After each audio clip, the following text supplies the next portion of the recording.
right. Well, welcome everyone. Hopefully you can see my screen here. Let me know if you can't. We're going to send out these notes this afternoon, so you will have your own copy of these, but I'll just walk you through the draft that I have here. First, Happy New Year. I hope that it's a good one for you. I know it was quite wet for the last couple of weeks, but we're enjoying beautiful sunny weather now, and hopefully it'll stay that way, at least for the time being. And I wish you all a happy new year. We'll talk about COVID and flu trends. CDC put out a safety signal related to the boosters for COVID, and I'll talk a little bit more about what that might mean. Some updates from our hospitals. Some good news related to Ebola, some news you can use related to pesticides, and then a few updates that are kind of miscellaneous related to SUD and STDs. So in terms of flu and COVID, Sim does a really nice job putting together these graphics for us.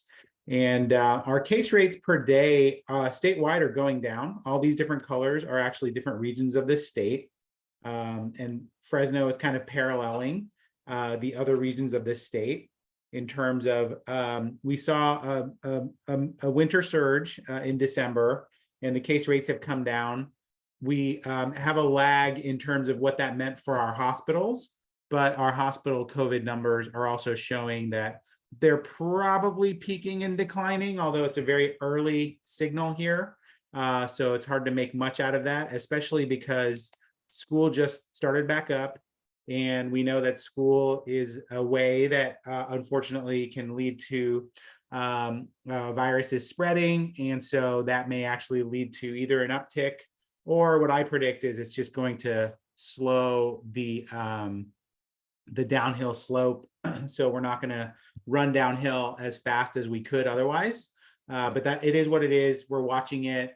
We recognize that it probably won't get worse, but it may not get much better in terms of the hospitalizations related to viral infections, especially COVID and influenza. With influenza, it's kind of interesting. We're still not out of flu season by any means. That doesn't really end until the end of February. However, our worst fears have not come to pass, which is, we haven't had a monumental influenza season. You can sort of see here the dark green solid line is what we're tracking because that's the current year.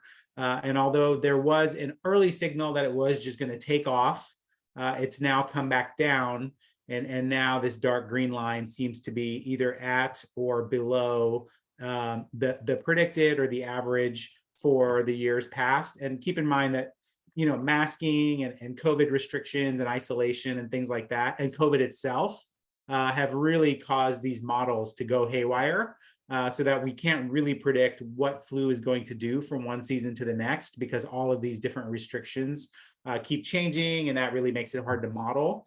But given the amount of masking that we see, the amount of vaccinations that we see, and the predicted burden of influenza infection that we thought was going to happen, we're actually in a pretty good place with influenza and influenza hospitalizations in the county.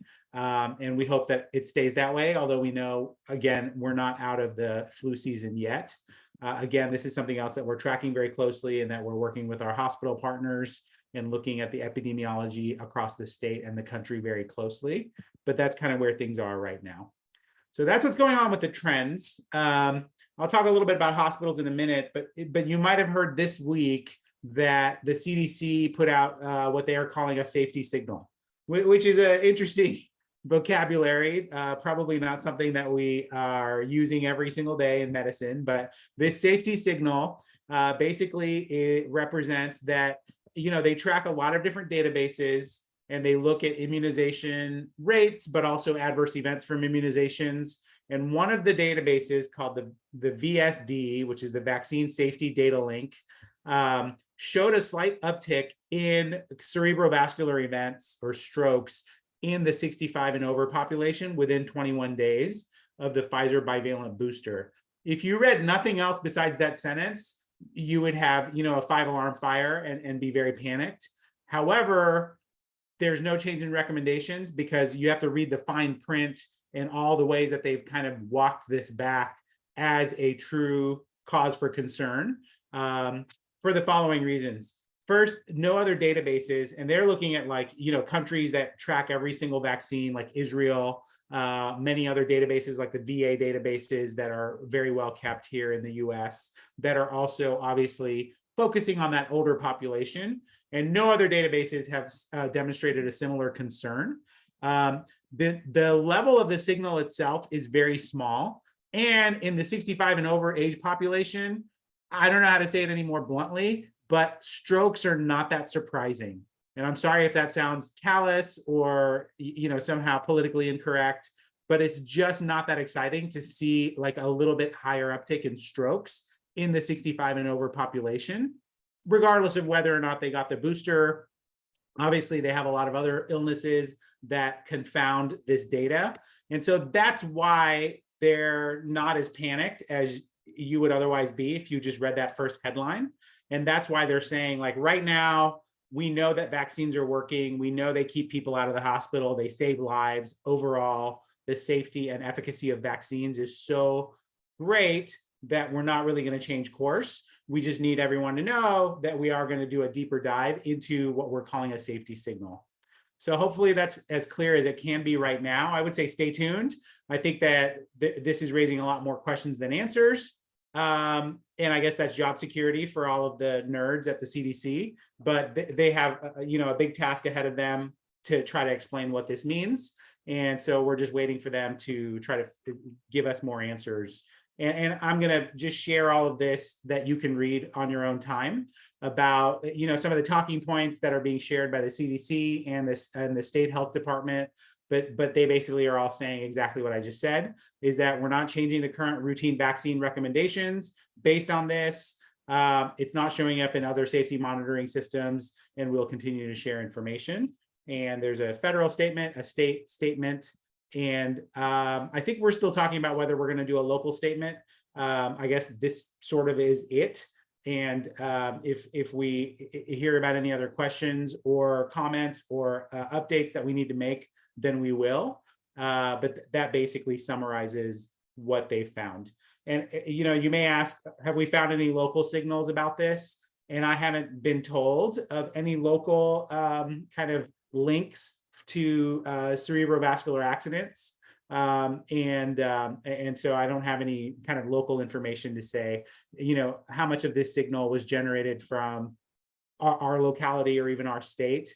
That is not something that I'm privy to. So unfortunately, I don't know how to quite answer that question. All right, you might have heard a couple of things about the hospitals because that made a lot of headlines between our last update and now. So first, the big one, the sad one, the one that's creating a lot of questions and turmoil is that Madera Community Hospital is now closed. You can read all about it in the many different stories that have come out. What that means for clinical practice is that those patients that would otherwise have been served by Madera Community Hospital are now having to go pretty much out of county, unless they're children. They're going to need to go to Fresno or Merced to seek their care. And we're really trying to work on, what that might look like.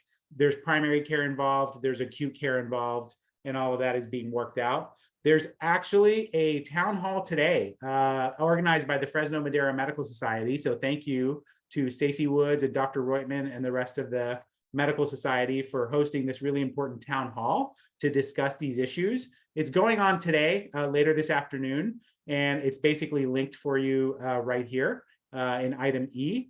And you can get your questions answered there by people that are pretty much more in the know than myself.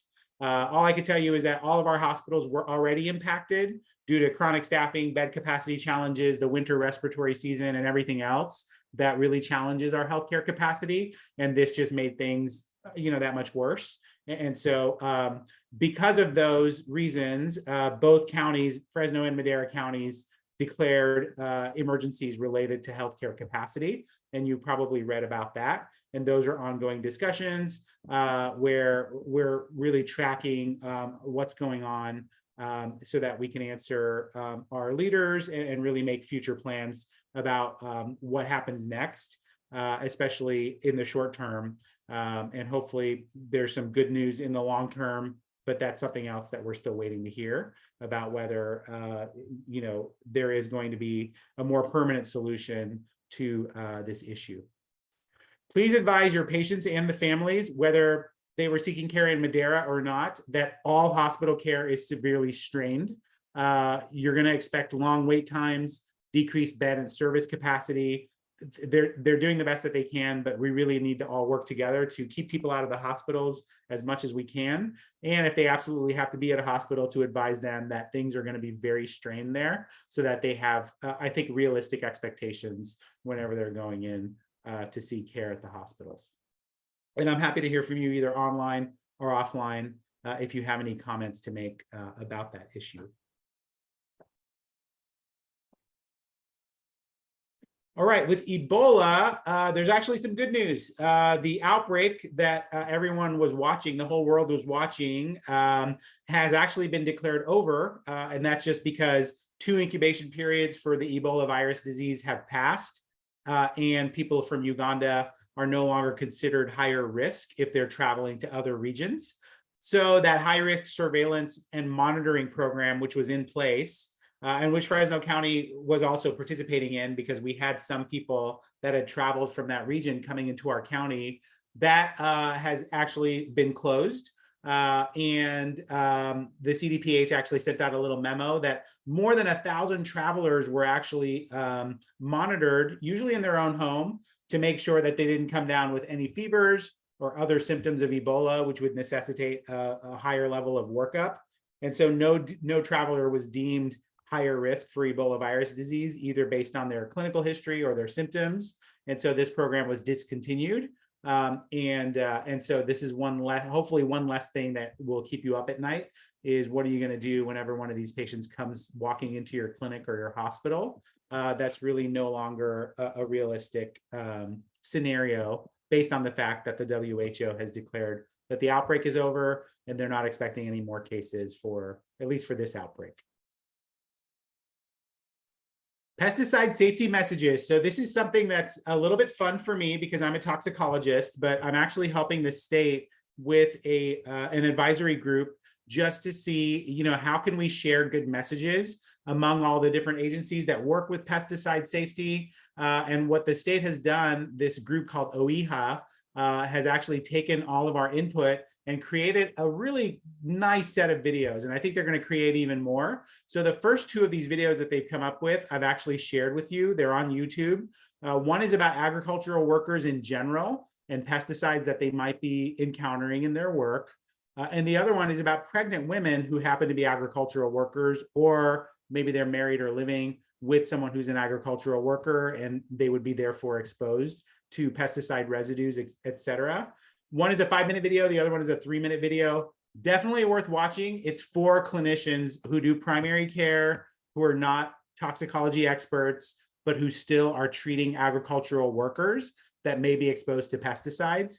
It kind of gives you just a very high level overview of signs and symptoms, things to monitor for, and where to get more information, and how to report if you suspect a pesticide illness, which, remember, is a reportable disease in California. So that's something that you may not be aware of, but anytime you have someone who's an agricultural worker, and if they have an illness that might be, it doesn't have to be definite, if it might be related to pesticides, you should really be reporting that to the Department of Pesticide Regulation. Or you can call Poison Control on our 1-800 hotline. It's 1-800-222-1222. That takes care of your reporting requirement. And that basically gets elevated to the state. And then they follow up. It's a little bit like CPS. You don't have to get to the bottom of the story. You just have to have that index of suspicion and then elevate the issue to someone else who can go follow up on the investigation. That's really what they're asking primary care to do, is just if you are suspicious that you're dealing with pesticides, then please make the call, and then the state will handle the rest if they think that this is something that's worth following up on. And they really will do a good job. They'll talk to the patient, they'll talk to their employer. They're not out there doing law enforcement necessarily. They just want to make sure that safety is being minded. And if there's anything they can do to lend technical assistance or additional education or anything, then they will really work hard to make sure that safety is kept a priority. So it's not a punitive system. It's really more of a technical assistance program, but it requires you to kind of initiate that call based on your interaction with your patients. And they want to make that as smooth and easy as possible. And I think that's why they're producing these videos. And I think they've done a really nice job. If you look on these videos, you'll see that it's really easy to digest, and it's something that you can definitely take on even in your busy practice. All right, I'm gonna talk a little bit in depth about some mental health updates because a lot has happened since the last update, and it's really worth your time to know about this. So first of all, you've heard me nagging all year 2022 about get your X waiver, get your X waiver. Well, guess what? At the very end of 2022, the president actually signed legislation which got rid of the X waiver. And so the X waiver is actually no longer required. You don't have to get your X waiver. If you just have your DEA license, any clinician with a DEA license can now prescribe Suboxone, which previously, like as in like 2 weeks ago, required an X waiver. And all of that is detailed in these links. You can just go forth and write for Suboxone and get your patients started on this life-saving medication so they don't go out and seek opioids whenever they go into withdrawal. They won't be tempted to go use drugs because the Suboxone will minimize their withdrawal and minimize their cravings. That's why it saves lives. It's really one of the key weapons against this fentanyl epidemic that is currently surging through our country. If you don't know where to start, don't worry, there's plenty of resources for that. BUP is really easy to do. You'll be surprised by how easy it is. And I'm so glad that they got rid of the X waiver because now it makes it even easier. The ACEP, the American College of Emergency Physicians, has really put together a nice website. It's very easy to go through about what are the indications, the contraindications, the dosing, et cetera. And remember, the X waiver is not required anymore. ACEP actually needs to update their website to reflect that, but the rest of the information is pure gold. It's very easy to follow. So I linked that for you. And there's lots of other stuff that you can be doing related to harm reduction, because this is just one piece of the solution, was to get rid of the X waiver so that more of us could do buprenorphine prescriptions. But we also have to think about naloxone and testing for fentanyl and lots of other harm reduction. So we're not done talking about opioids, but this is definitely a step in the right direction. And the fact that the DEA has leaned into this makes it super duper, I think, exciting, just because the DEA is a pretty big player. And the fact that they're 100% supporting this is a very good sign that it really is going to move fast. And pharmacies are going to have to get behind this. Accrediting bodies are going to have to get behind this. You're going to read a lot more about how the X waiver being gone is going to make addiction medicine easier and more accessible. And I think all of that is to the good when it comes to the opioid epidemic. I will be talking about all this stuff in a webinar that's being sponsored and organized by the California Bridge Network.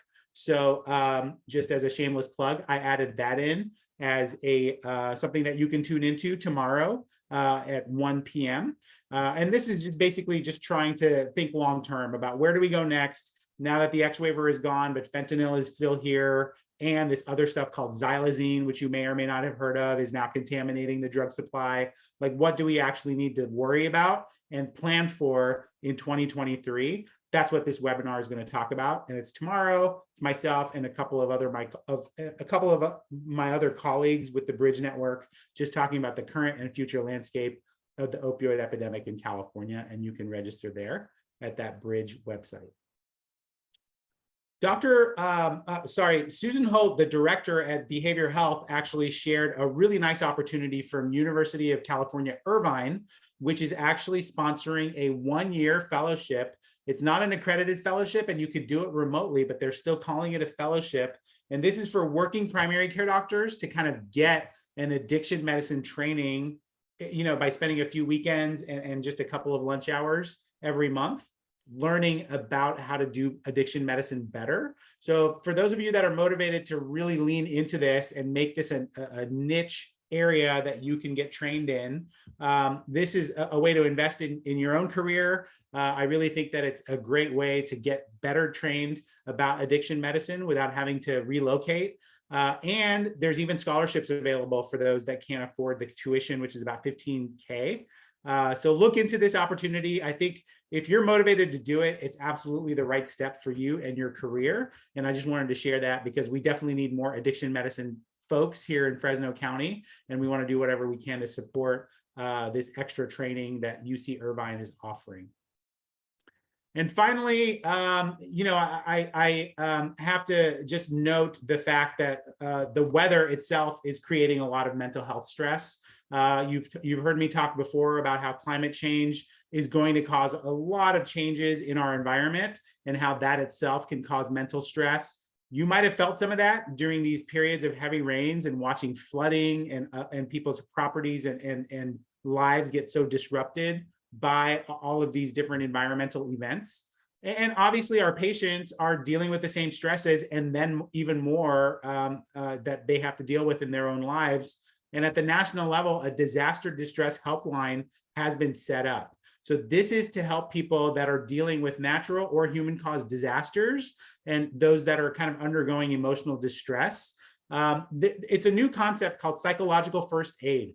And that basically just recognizes that, some people might need help with coping and really just getting good information, first of all, but also reducing stress in their own lives at a time when natural disaster strikes. And so this disaster distress helpline, which is really just a subservice of the new suicide hotline, I think it's called the Suicide Lifeline.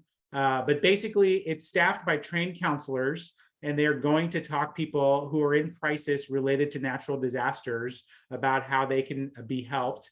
I think it's absolutely critical, and I think it's going to become even more critical as the climate creates more and more frustrations and stress for our populations.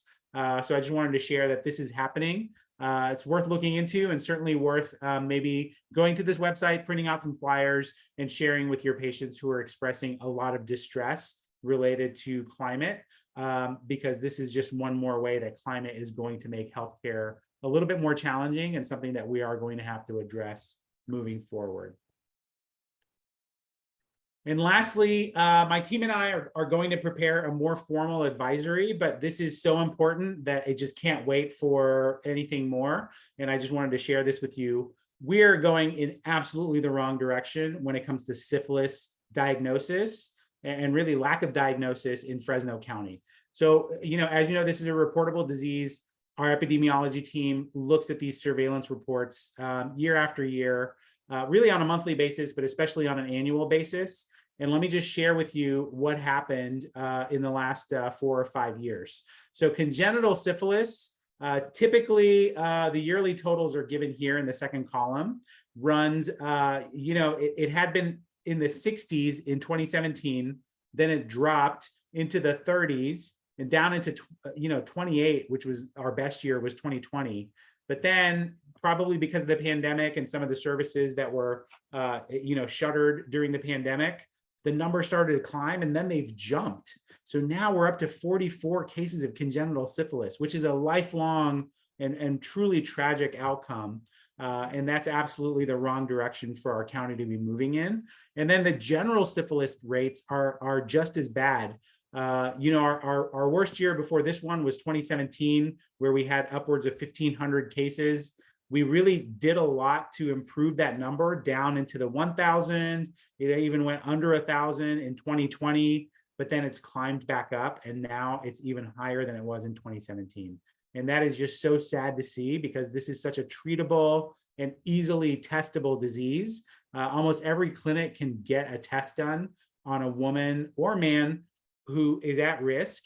And so I just want to ask you, how can we help you not miss the next case of syphilis? I'm hearing about people that come into the hospitals or the clinics. They don't get tested. They have repeat visits. And then on their 3rd or 4th visit, then somebody thinks of making the diagnosis. And by then they're very far along in their pregnancy, or they've delivered a baby with congenital syphilis, or they have neurosyphilis, which is just as devastating.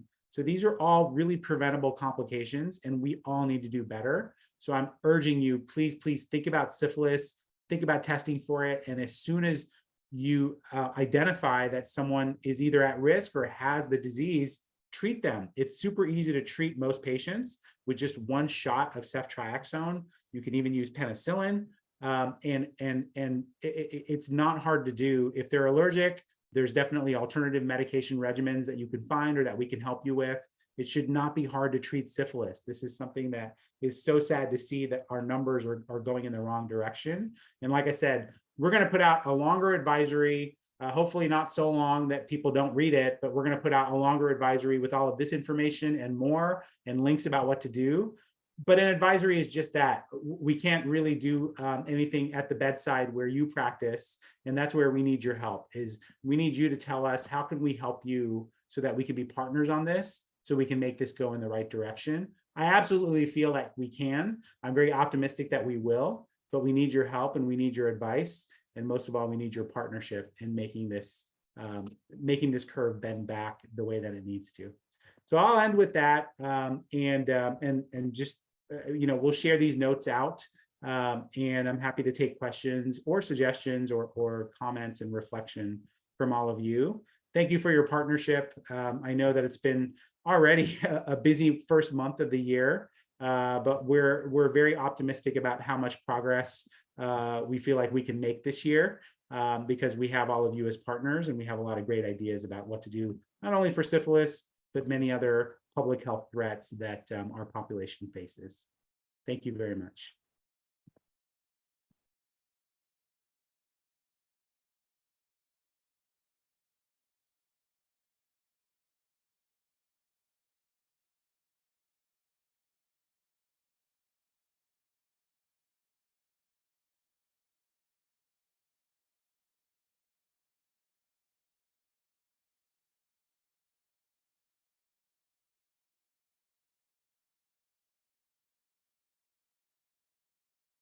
All right. I thought I saw Dr. Zweifler, but maybe he had to jump off. I don't know if you wanted to make any comments while we have you.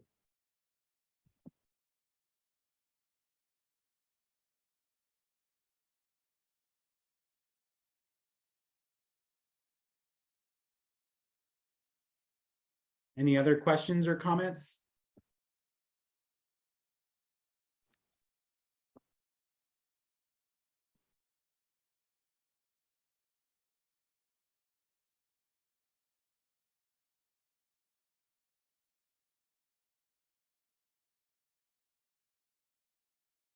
All right, well, hopefully you'll enjoy the rest of this beautiful afternoon.